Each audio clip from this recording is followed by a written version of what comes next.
Well, sugarcane harvesting is currently underway. Many farmers are optimistic for this season's yield after the rebound from last year's drought. There are still threats to a good harvest, some big and some small. This year, TWILA's Neil Melancon found one of the smallest critters that can lead to a big problem.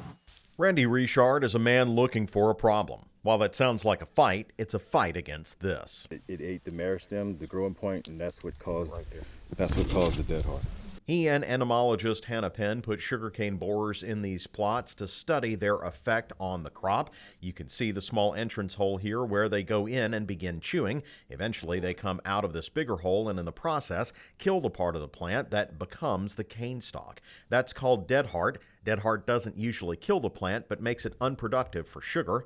So far this year, there's an uptick in borer numbers statewide, but down compared to years ago, according to a recent study they did. At this stage of when the cane is tillering, the general consensus is that it's not economical to treat the borers because there's no above ground internode.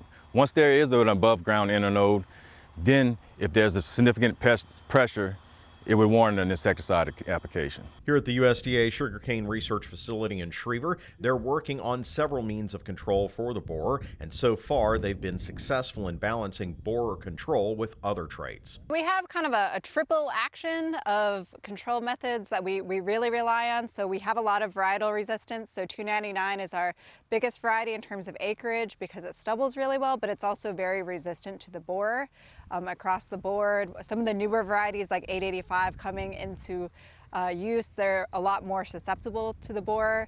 And then of those, we have the consultants that go out and check, and they will spray the acreage, but the actual total amount of acreage per year is a lot lower than you expect that actually gets sprayed with the chemical because people are really good about treating them when there's a threshold and using resistant varieties.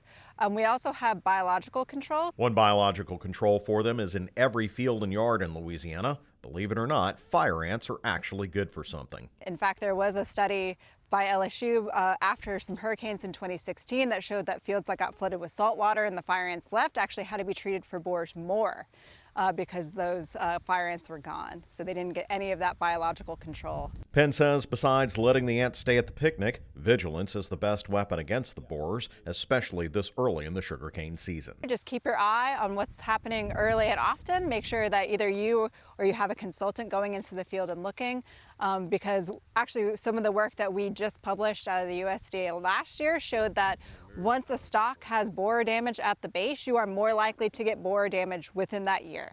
So you want to make sure if you do have borers, you catch it early and prevent them from making more damage because it just kind of builds and builds.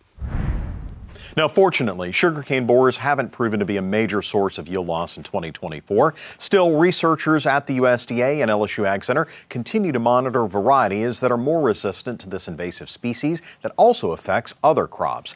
And guys, I mean, it's a perennial problem. We report on it all the time, but of course, at any time, these things could break out and really cause havoc in our sugarcane fields. You know, this year it looks like Hurricane Francine was a bigger yield loss than borers, but next year could be different. But even then, I know some farmers who are having a really good year with sugarcane this year. I mean, what have you been seeing out there? It looks like a good year. I think everybody's relieved from the drought of last year that really hit hard.